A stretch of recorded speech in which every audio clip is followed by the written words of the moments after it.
Dilanjutkan tanda berikutnya adalah sampai keluarnya dabah. Di dalam judul khuruj ad-dabah. Ya. Khuruj dabah atau mungkin ada yang mengatakan binatang gitu ya. Melata. Kalau kita mengatakan dabah dari sisi bahasa Arab ya seperti hewan melata gitu ya. Ada yang menafsirkannya seperti hewan yang keluar dari perut bumi. Ada yang bentuknya khilaf ya. Banyak ulama yang berbeda pendapat bagaimana bentuknya. Ya. Tapi sebelum kita jauh ke sana, kita pengen tahu dulu apa saja landasan dalil ya yang menunjukkan bahwasanya kelak akan ada atau akan keluar namanya binatang yang luar biasa bisa berbicara kepada manusia. Nah, kalau sebagian ulama mengatakan ini kalau kejadian-kejadian sebelumnya Imam Mahdi, Dajjal, terus Isa, ya, Ya'juj dan Ma'juj termasuk itu semuanya biasa, lazim karena bentuknya mereka manusia, ya kan, masih manusia. Jadi Dajjal pun bentuknya manusia, bukan seperti gambaran beberapa orang di internet yang matanya cuma satu, bukan ya. Dajjal itu seperti manusia biasa, cuman saja memang matanya satunya buta atau dihalangi oleh Allah Subhanahu wa taala. Nah, dabah ini adalah binatang yang keluar dan dia nanti kelak akan berbicara kepada manusia. Walaupun khilaf, ada perbedaan lagi pendapat. Berbicaranya ini bentuknya apa? Apakah benar-benar bicara atau yang lainnya?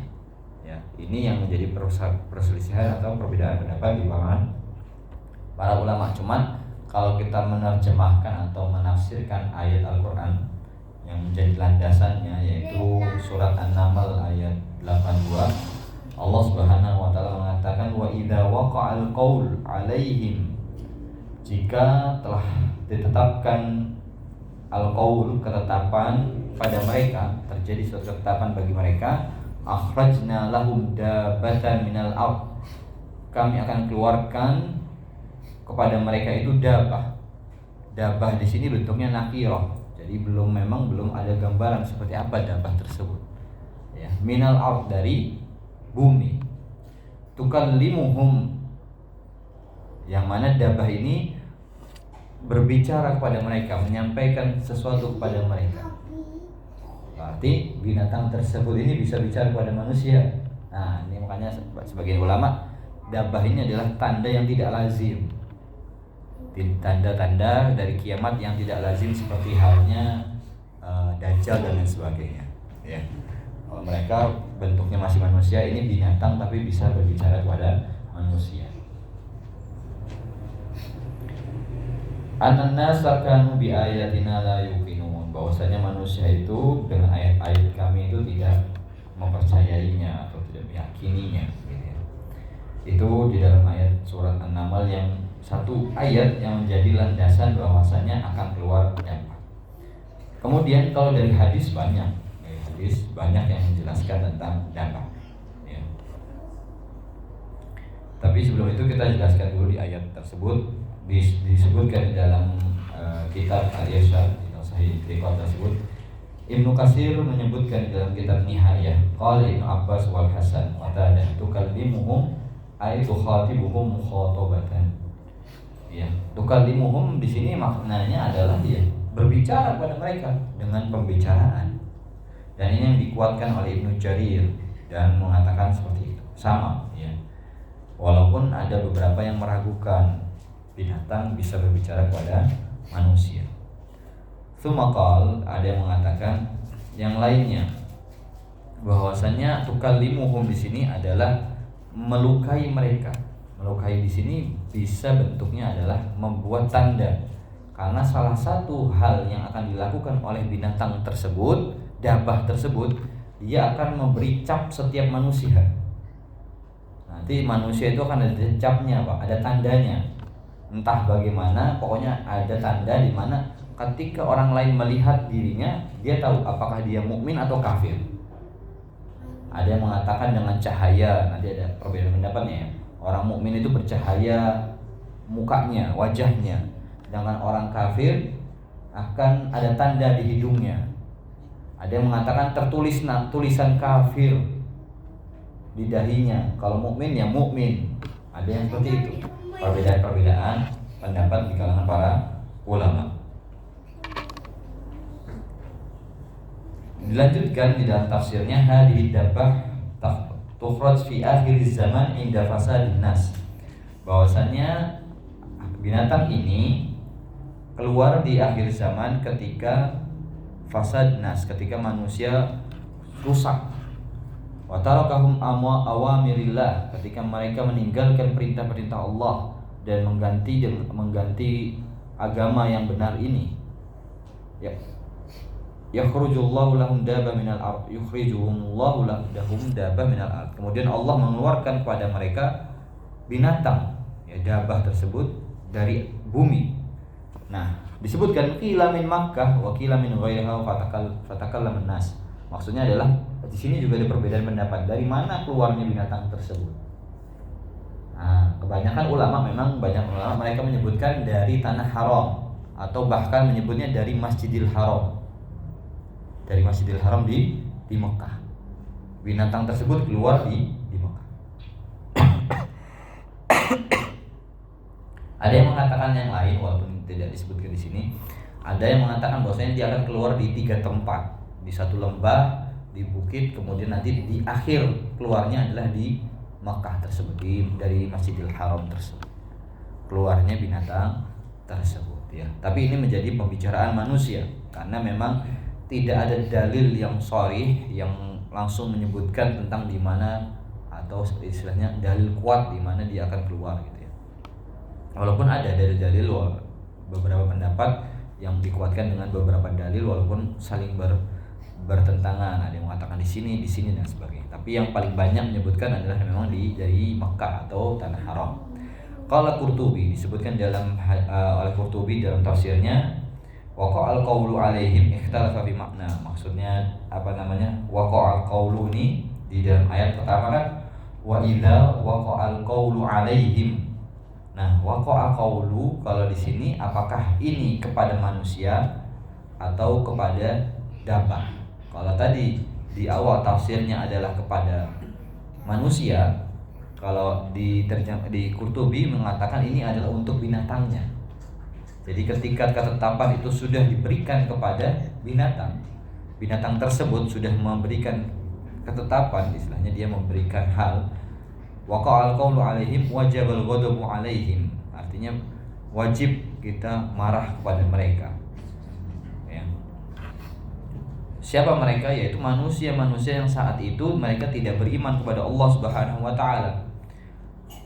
Wa idza lam ya'muru bil ma'ruf wa yanhauna 'anil munkar. Ya, maksud mereka adalah ketika mereka tidak menyeru kepada kebaikan, dan juga tidak menahan dari kemungkaran, wajib sakhtu alaihim ya. Maka wajib kita membenci mereka. Ini pendapat ya. Waqa'al qawlu yakun bi mautil ulama. Ada juga yang mengatakan waqa'al qawlu ini terjadi kepada manusia ya, berupa kondisi manusia saat itu. Jadi dabbah ini keluar ketika waqa'al qawlu alaihim, ketika kondisi mereka seperti apa? Disebutkan yakunu bi mautil ulama, ketika ulama-ulama di antara manusia itu meninggal. Wa dhahabu ilmu itu hilang. Wa rafi'al Qur'an, dan Al-Qur'an itu diangkat. Al-Qur'an itu diangkat. Ada kelak waktunya di mana Al-Qur'an itu akan diangkat ya. Qala Abdullah aksiru tilawah Qur'an qabla ayurfa. Maka banyaklah tilawah Quran, memperbanyaklah kita. Ini nasihat ulama, perbanyaklah dari kita ini apa? Membaca Al-Qur'an sebelum Al-Qur'an itu diangkat oleh Allah Subhanahu wa taala. Baik masahifnya itu mushaf yang kita lihat di sekarang, yaitu bukan Quran sebenarnya, bahasanya itu mushaf. Ya, masahif atau mushaf itu yang kita baca dengan lembaran-lembaran itu mushaf. Al-Qur'an itu isinya. Ya kan? Al-Qur'an itu isinya. Maka Al-Qur'an itu adanya di mana? Sudurin nas, di hati manusia, artinya dihafalkan oleh manusia. kalau masohifnya nggak ada, hilang, masih bisa kelihatan. Tapi kalau hafalan gimana caranya? Fakaifa bima fi suduri rijal, bagaimana caranya hilangnya dari rijal? Qala isra alaihi lailan, maka hilang lewat malam, fayusbihuna minhu qafran wa yasuna la ilaha illallah. Bahwasanya seperti sehari semalam saja, hilang begitu saja. Yaitu semua dengan kehendak Allah Subhanahu wa taala. Dengan mudahnya Allah Subhanahu wa taala menghilangkan Al-Qur'an dari hati manusia. Jadi yang sudah hafal 30 juz, dia nggak usah nunggu hari kiamat, Pak ya. Zaman sekarang banyak gitu ya, termasuk saya. Mantan penghafal berapa juz gitu ya. Kita ini termasuk mantan nih. Aib namanya. Cuman ya, semoga tidak terjadi ke bapak-bapak ya. Kita berusaha terus menghafal. Bukan tugasnya hanya menghafal, menjaga itu lebih susah ya. Menghafal itu mudah Pak, insya Allah. Kalau bapak-bapak sudah biasa belajar, sudah bisa baca Quran, menghafal itu mudah. Bahkan dulu saya sebelum baca Quran bisa, saya menghafal itu hanya mendengar. Dari zaman dulu MP3 lah ya. Zaman dulu MP3, dengar surat Al-Mulk tuh, saya putar berulang kali setiap hari. Alhamdulillah saya hafal surat Al-Mulk tuh tanpa membaca. Ya, artinya Allah mudahkan. Yang susah tuh apa? Menjaganya. Harus murojaah ya. Tantangannya di situ. Soalnya kalau kita murojaah di sholat ya ngulangnya kuliah atau kulu. Nah, kalau bacanya Al-Mulk, makmumnya minggat. Ya, gitu kan. Nah itu, tapi dengan mudahnya Allah Subhanahu wa taala mengangkat Al-Qur'an dari hati-hati manusia. Bahkan wa yansawna la ilaha illallah, mereka melupakan la ilaha illallah. Ini kondisi manusia saat itu. Wa yaqauna fi qaulil jahiliyah wa ash'arihim, mereka kembali atau melakukan amalan-amalan jahiliyah, perkataan-perkataan jahiliyah dan syair-syair mereka. Artinya mereka akan tersibukkan dengan syair-syair dan perkataan-perkataan jahiliyah mereka. Nah ini mulai tanda-tandanya sudah jauh-jauh saat-saat ini ya. Seringkali kita tersibukkan, baik kita yang sudah dewasa atau yang anak-anak, mereka senangnya dengan syair-syair. Walaupun syair Islami Pak, syair Islami bagus ya, tapi kan tersibukkan akhirnya mereka ya nggak, nasyid gitu ya, daripada sibuk dengan hafal Quran. Nah, ini mungkin menjadi tanda ini akan jadi tanda besar, tapi tanda kecil-kecilnya itu mulai dari sekarang tuh sudah kelihatan ya. Maka jangan sampai ya kita termasuk golongan-golongan yang di sini seakan-akan bagi tercela ya. Jadi kondisi manusia saat itu tercela ketika Al-Quran dicabut, ilmu hilang, ulama meninggal gitu ya. Istilahnya dalam kebodohan mereka. Wadzalika hina yaqul qaul alaihim, inilah maksud dari mereka berada di dalam ketetapan tersebut. Walaupun di sini banyak khilaf disebutkan tentang makna waqa'al qaulu alaihim ya. Nabi SAW menyebutkan atau bersabda di dalam suatu hadis, salatun idza kharajna, ya, tiga yang jika keluar, tiga tanda yang jika telah keluar, la yanfa' nafsan imanuha, tidak lam takun amanat min qabl, ya, tidak bermanfaat seseorang atau jiwa imannya yang sebelumnya dia belum beriman. Artinya ketika tanda ini sudah keluar, maka orang yang sebelumnya belum beriman, kemudian dia mengikrarkan imannya, maka tidak bermanfaat iman tersebut. Artinya sudah terlambat ketika dia mengatakan dia beriman. Paham ya? Jika sudah keluar tiga tanda tersebut, maka seseorang yang mengikrarkan imannya tidak lagi bermanfaat. Au kasabat fi imaniha khairan, atau perbuatan baik yang dilakukan. Artinya amalan-amalan baik, jika tiga tanda itu telah keluar, maka amalan baik bagi orang yang sudah beriman pun tidak dianggap, tidak dihitung. Apa itu tiga tanda? Tulu'us syams min maghribiha, terbitnya matahari dari barat. Wad dajjal, keluarnya dajjal. Wadabatul ard, yaitu binatang melata itu yang dari tanah tersebut. Artinya kalau ketiga tanda ini sudah keluar semua, maka tidak lagi bermanfaat. Sama seperti siapa? Fir'aun, ya.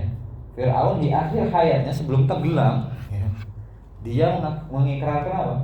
Keimanannya, ya. Aku beriman dengan Rabbnya Musa dan Harun. Tapi sudah lagi tidak bermanfaat kaumnya. Sama, maksudnya itu seperti itu. Nanti kelak ketika tiga tanda ini sudah keluar, maka seseorang yang mengikrarkan imannya sudah tidak lagi bermanfaat. Misalnya sudah terlambat, taubatnya terlambat, amal solehnya juga terlambat, tidak lagi dihitung. Seperti itu. Naudzubillah, jangan sampai kita masuk dalam golongan tersebut. Waqtalafa fi ta'yin hadhihi dabbah wa sifatha wa min ayyi takhruj ikhtilafan katsiran. Ya, maka terjadi perselisihan yang banyak, seperti apa dabbah tersebut, sifatnya bagaimana, dari mana ia keluar. Ini muncul banyak perbedaan ulama. Disebutkan di tempat yang lain, di riwayat yang lain, Tala'an Nabi sallallahu alaihi wasallam alaina wa nahnu natadzakkar. Faqala ma tadzakkarun, dan seterusnya. Langsung saja ketika Nabi sallallahu alaihi wasallam datang misalnya menemui kami, dan itu saat itu sahabat sedang berdiskusi dan sebagainya, menyebutkan hal ini, dan Nabi mengatakan, apa yang sedang kalian bicarakan gitu. Mereka membicarakan tentang hari kiamat. Maka Nabi SAW mengatakan, innaha lan taqumu sa'ah hatta taru qablaha 10 ayat. Sesungguhnya saat atau hari kiamat itu tidak akan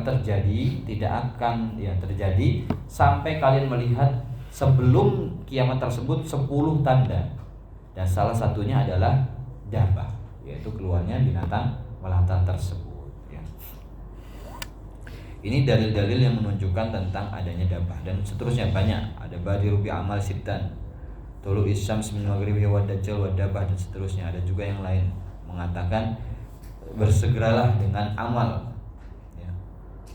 Artinya kita memperbanyak amal sebelum munculnya tanda-tanda akhir kiamat tersebut, sehingga kita memang bermanfaat, iman kita bermanfaat juga amal soleh kita, ya. Jangan sampai terlambat.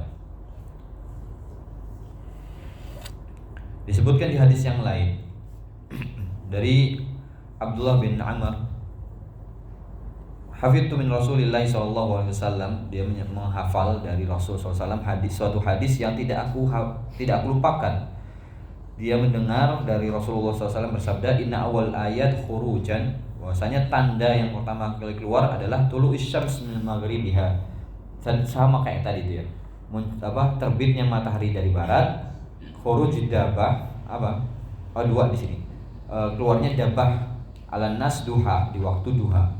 Fa ayyuh makanat qabla sahibat. Maka tapi di akhir dari hadis tersebut Nabi mengatakan dari mana manapun dari kedua tersebut yang mendahuluinya. Apakah terbit matahari dari barat dulu atau keluarnya dabbah dahulu, ya. Fal ukhra ala athariha qariban. Maka tanda-tanda lainnya itu akan mengikuti, artinya ketika keluar dabbah sudah matahari terbit dari barat, itu sudah sangat dekat dengan kiamat, sudah sangat dekat dengan kiamat. Kalau Imam Mahdi kemana, masih ingat berapa tahun dia memerintah, atau istilahnya menguasai di bumi sebelum munculnya Dajjal? Ingat nggak? 7 tahun, 7 kali haji disebutkan, atau ada yang menyebutkan sampai 8. 7 atau sampai 8. Itu kan lumayan panjang, ya. Bagi kita, ya, panjang. Terus munculnya Dajjal yang kemarin kita sebutkan berapa lama itu? 40 hari, tapi kan ada jaraknya, ya. Nah, kemudian dari Dajjal ada Nabi Isa. Nabi Isa pun juga ada waktunya, renggang waktunya. Kemudian Ya'juj dan Ma'juj. Ada yang menyebutkan sampai 40 hari juga Ya'juj dan Ma'juj, ya kan? Dan seterusnya sampai ketika muncul matahari terbit dari barat atau munculnya binatang melata tersebut yang bisa berbicara kepada manusia, ini sudah sangat dekat lagi dengan kiamat. Dekat lagi dengan kiamat. Yang tadi yang disebutkan oleh Ibnu Katsir bahwasanya ayat-ayat atau tanda-tanda yang muncul sebelum dabah itu semuanya ma'lufah atau istilahnya sesuatu yang lazim. Bentuknya sama manusia walaupun punya khas gitu ya. Dajjal punya khas, Nabi Isa punya kekhasannya, Ya'juj dan Ma'juj juga seperti itu. Tapi berbeda dengan yang di akhir, yaitu di sini adalah dabah. Ya.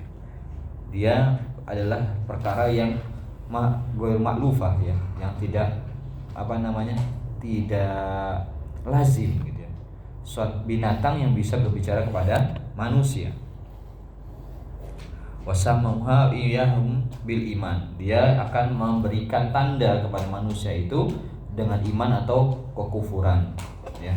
Sampai-sampai ya, ada di tempat yang lain disebutkan sampai seseorang ketika makan bersama saling memanggil wahai mukmin, wahai kafir.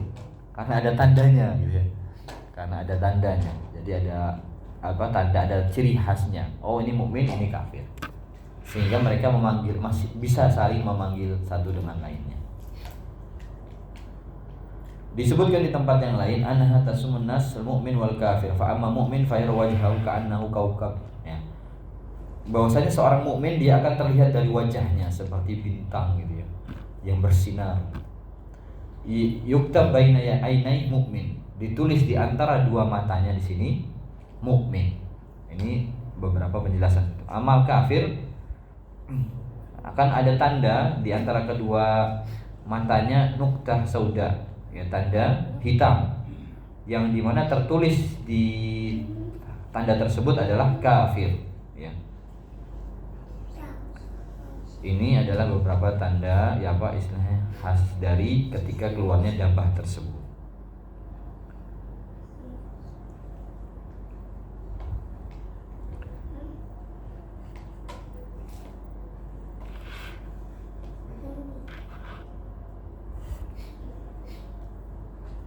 Nah, kemudian amma sifatuha, ketika menjelaskan tentang sifatnya, maka Syekh Abdurrahman Ibni Sa'di atau Sa'di ya, di dalam tafsirnya tersebut ada yang menyebutnya Sa'di, ada yang Sa'di ya. Ini adalah dabah masyhurah ya, istilahnya hal yang sudah masyhur di kalangan para ulama di orang Islam tentang tanda-tanda kiamat. Barangkali anak-anak SD, TK sudah pernah diceritakan di sekolahnya gitu ya, tentang tanda-tanda kiamat yang akan keluar di akhir zaman. Takun min asyratis sa'ah, termasuk dari tanda-tanda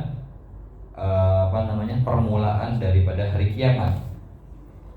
Begitu banyaknya hadis yang menyebutkan hal tersebut, akan tapi Allah dan Rasulnya belum menyebutkan secara rinci kaifiyah hadhihi dabah, bagaimananya dabah tersebut. Wa inna madakar athar maksud minha, akan tapi memang banyak athar-athar yang menyebutkan maksud darinya.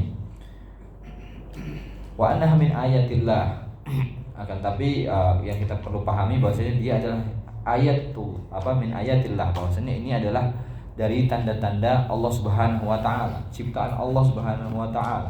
Tukalimun nas kalaman, dia akan berbicara kepada manusia dengan pembicaraan khariqan lil adah, keluar dari kebiasaan ya, karena kita tahu namanya binatang nggak berbicara kepada manusia. Ada yang nyangka Ustaz, beo bisa ngobrol sama manusia, tapi kan asalnya dia nggak bisa kan, hanya diajari kan, perlu diajari ya, kakak tua gitu ya, itu kan harus diajari. Bahkan kadang belajar yang aneh-aneh diajarin yang benar ya benar kan ya. Kalau ini enggak, dia akan keluar manusia dan dia akan berbicara kepada manusia. Hina yaqul qawlu 'alan nas wa hina turun bi ayatillah dan seterusnya, yang menunjukkan hal demikian. Nah, di akhir dari setiap pembahasan, Syekh di sini menyebutkan waqad ankara ba'dul mu'assirin khuruj hadhihi dab, bahwasanya di zaman sekarang semakin modernnya manusia, semakin berkembangnya ilmu pengetahuan dan lain sebagainya, semakin tinggi SDM SDM-nya tinggi gitu. Nah, sehingga mereka mulai meragukan atau bahkan mengingkari daripada hal-hal yang berkaitan dengan hal gaib, termasuk dabah tersebut. Wastab'idu dzalik, dan mereka menjauh darinya. Wa ba'duhum yu'awilunaha bita'wilat farighah wa laysa lahum hujjah fi dzalika siwa an aqulihim la tahtamil dzalik. Bahwasanya ada juga yang sebagian mereka mentakwilnya. Artinya apa? Mengganti makna tersebut. Kalau dibaca nanti ada beberapa penjelasan bagaimana bentuk daripada dabah tersebut. Ada bahkan yang menyebut bahwasanya dabah itu apa? Bakteri atau virus yang akan menyerang manusia di akhir zaman. Ada yang mengartikan seperti itu. Tapi ini gak ada dalilnya. Ya kan seperti yang disebut, mereka tidak punya hujjah baik dari Al-Quran maupun Sunnah. Begitu juga dari pemahaman salaful ummah. Tidak ada. Dengan teknologi, istilahnya dengan ilmu pengetahuan sekarang, mereka berusaha mentakwil gitu ya. Mentakwil itu memaknai dengan supaya masuk ke akal mereka gitu loh. Kan zaman sekarang Pak, kalau orang-orang akademisi istilahnya gitu ya, orang-orang yang sudah berpendidikan tinggi, mereka selalu berusaha menggambarkan sesuatu yang gaib. Seperti itu. Jannah, surga, neraka, kan gaib ya. Selalu mereka berusaha gimana caranya supaya masuk ke akal. Ini bukan orang-orang kafir, Pak. Ini orang-orang Islam.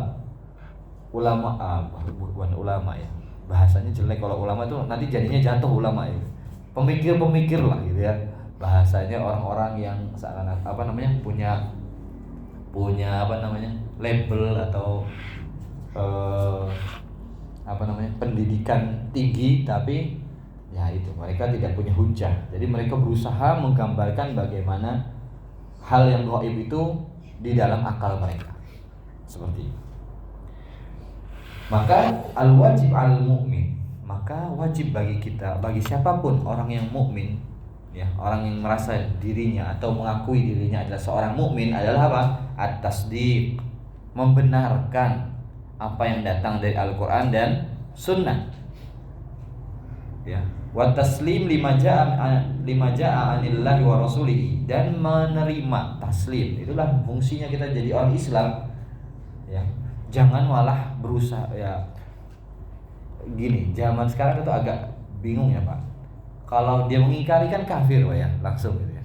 Mereka nggak mau Pak, mau mengingkari Al-Quran Sunnah itu nggak mau. Ya, langsung membantah, itu nanti jadinya takdzib ya, atau ingkar. Mereka nggak mau. Apa yang mereka lakukan? Takwil. Mereka berusaha merubah bagaimana hal-hal gaib di Al-Quran dan Sunnah itu bisa masuk ke dalam akal manusia.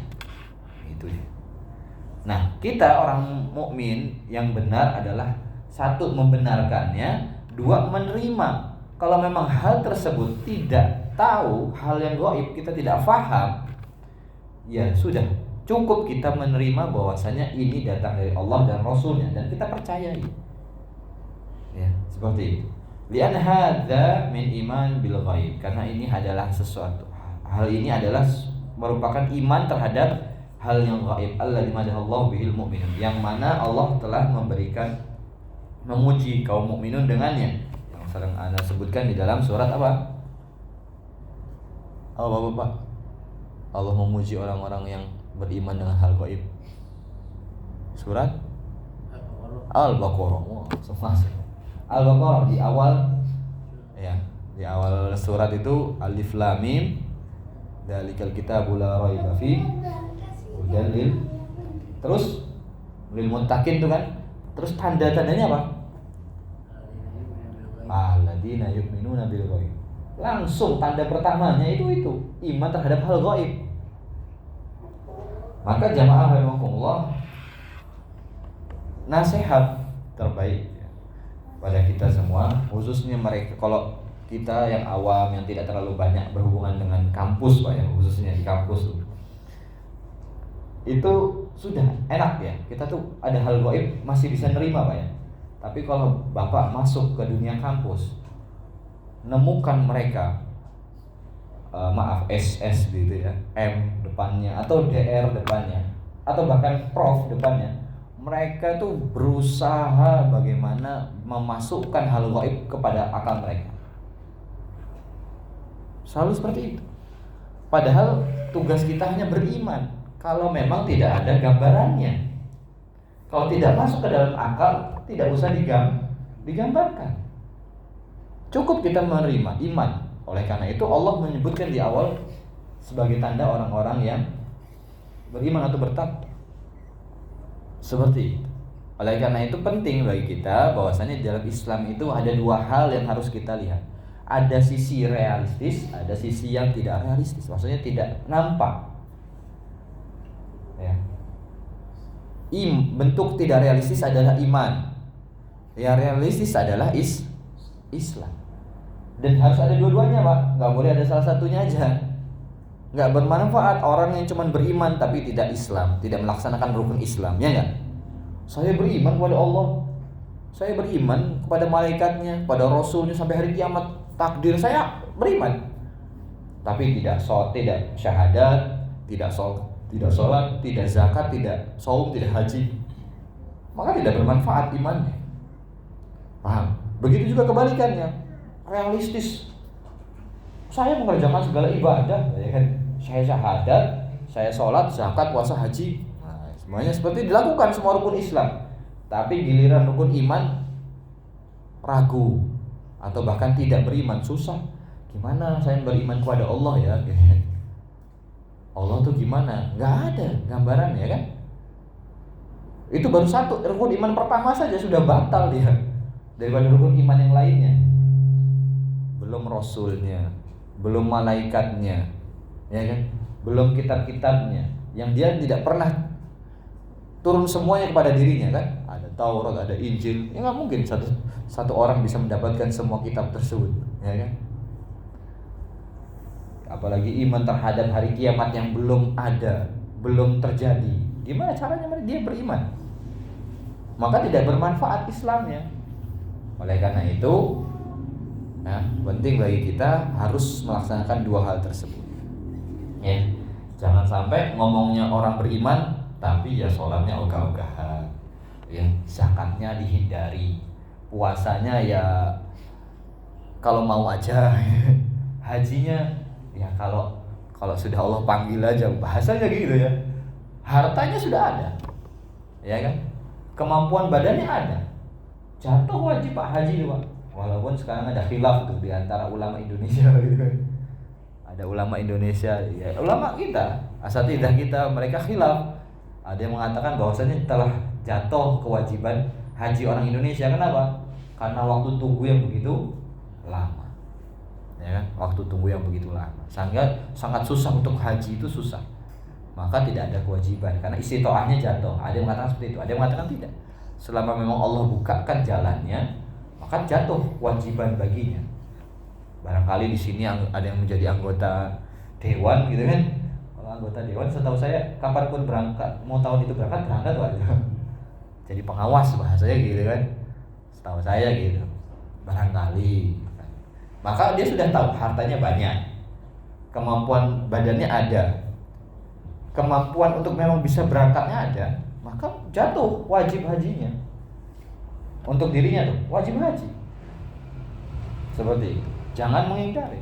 Tapi lucunya di Indonesia ini ya orang kaya iya mampu, misalnya apa yang Froda sudah nggak ada ya, haji plus kan minimal lumayan ya 5 tahun ya, haji plus bisa dia mampu, badannya juga masih kuat.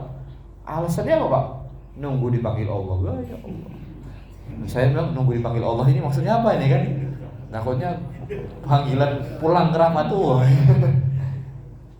Nah itu makanya ya. Karena apa? Ketika dia memang sudah jatuh kewajiban bagi dirinya, terus dia tidak melaksanakannya, maka dia telah cacat rukun Islamnya, tidak melaksanakan suatu kewajiban. Maka seseorang yang meninggalkan suatu kewajiban nanti jatuhnya bisa jadi dua. Apakah dia memang mengingkarinya atau memang menghindarinya kan? Kalau orang menghindari itu bisa jatuhnya kepada dosa besar. Jangan main-main gitu ya, dosa besar. Tapi kalau orang yang mengingkarinya itu jatuhnya kekufuran. Bahkan kekufuran. Seakan-akan dia mengharapkan sesuatu yang dihalalkan atau sesuatu yang memang wajib dia katakan tidak wajib. Nah, ini juga termasuk berbahaya, membuat syariat baru ya. Maka jamaah rahimakumullah, yang kita sebutkan saat ini beberapa minggu ini adalah tanda-tanda gaib atau hal-hal gaib ya, Bukan berarti kita berbicara sesuatu yang tidak ada manfaatnya. Dia ngomong apa, nggak ada ilmunya ini, nggak kita ketemu ya. Ini adalah ilmu yang harus kita imani. Satu hal yang harus kita imani. Dan dua, kita berharap kita bisa mengambil faidah sehingga kita terhindar minimal dari fitnah-fitnah, ya, baik fitnah untuk tidak beriman dengannya atau fitnah dari orang-orang yang merubah daripada Islam tersebut. Karena sebagian musuh-musuh Islam itu tidak menyerang secara frontal sebagai orang yang berperang dengan senjata, ya. Zaman sekarang perang itu tidak lagi dengan senjata yang langsung, tapi dengan pemikiran, menjauhkan umat Islam dari agamanya. Mereka akan berusaha semaksimal mungkin bagaimana menjauhkan Islam dari agamanya, mulai memisahkan antara kehidupan di dunia, kehidupan dunia dengan agama harus dipisah. Hubungan keluarga, kaitan dengan keluarga dengan Islam harus dipisah. Hubungan negara dengan Islam harus dipisah. Mulai kan seperti itu, ya kan? Hubungan seseorang dengan ini harus dipisah dengan agama. Artinya agama nggak boleh ikut campur. Seakan-akan seperti itu. Dalam budaya, seakan-akan seperti itu. Ya budaya kita harus menghormati, kan muncul ya pemikiran-pemikiran itu. Kita harus menghormati budaya leluhur kita. Agama Islam ini kan baru datang, katanya. Jangan sampai merusak budaya leluhur kita. Kalau mau tanya, saya udah belajar sejarah dulu SMP, Pak. Saya mau nanya itu sejarah yang mana gitu kan? Mau yang Hindu, mau yang Buddha, atau mau yang dulu itu, yang kayak kera. Mau yang mana gitu kan? Karena kita kalau disebut nenek moyang, Adam paling tuanya. Ya sudah, Adam adalah Nabi Allah yang bertakwa kepada Allah, bertauhid kepada Allah. Kalau memang mau leluhur, ayo leluhurnya sampai yang paling tua gitu kan, yang paling ujung kalau mau gitu. Ajak seperti Nabi Adam. Jangan milih-milihnya leluhur yang dulu masih pakai keben gitu, pakai cuman koteka gitu misalkan, atau pakai pakaian yang pakai daun saja gitu. Atau bahkan naudzubillah yang memikirkan bahwasanya dulu leluhurnya adalah kera gitu kan, monyet. Ya sama enggak jadi monyet gitu. Ya istilahnya gitu. Kalau memang mau mengembalikan, kembalilah kepada Nabi Adam, bagaimana dia bertakwa dan bertauhid kepada Allah Subhanahu wa taala. Itu saja jamaah rahimakumullah, dan semoga apa yang kita bicarakan pada kesempatan ini atau setiap kajian kita memberikan manfaat baik dari secara ilmu maupun dari praktek ya. Karena manfaat suatu ilmu itu adalah sesuatu yang nampak ya. Tidak hanya informasi yang diterima, akan tapi juga butuh keimanan untuk mengimaninya, menerima dan juga mengamalkan apa yang bisa kita amalkan ya. Oleh karena itu jamaah rahimakumullah, jika datang pada kita hal-hal gaib ya, dari ustaz, dari kitab-kitab yang kita baca, memang dari Al-Quran dan Sunnah, maka kita terima. Sesusah apapun akal kita menerima gitu ya. Bahkan Allah Subhanahu wa taala saja kalau nggak usah jauh-jauh ya. Zaman dahulu orang nggak tahu HP gitu kan, nggak akan masuk ke akal mereka bagaimana orang bisa bicara dengan orang yang jaraknya beda rumah, beda RT, susah. Zaman dulu tahunya mungkin telepon pakai apa, tali gitu ya, atau pakai merpati. Zaman dulu nggak kepikiran seperti itu. Atau orang bisa terbang, gimana caranya gitu kan. Tapi semua itu adalah ilmu Allah Subhanahu wa taala, dan ilmu yang Allah turunkan di dunia tidak ada apa-apanya. Maka wajib bagi kita orang-orang mukmin adalah menjadi mukmin, orang yang mempercayai apa yang dijelaskan oleh Allah dan Rasulnya. Itu saja. Subhanallah wa bihamdika asyhadu an la ilaha illa anta astaghfiruka wa atubu ilaik. Jazakumullahu khairan wa barakallahu fikum. Assalamualaikum warahmatullahi wabarakatuh.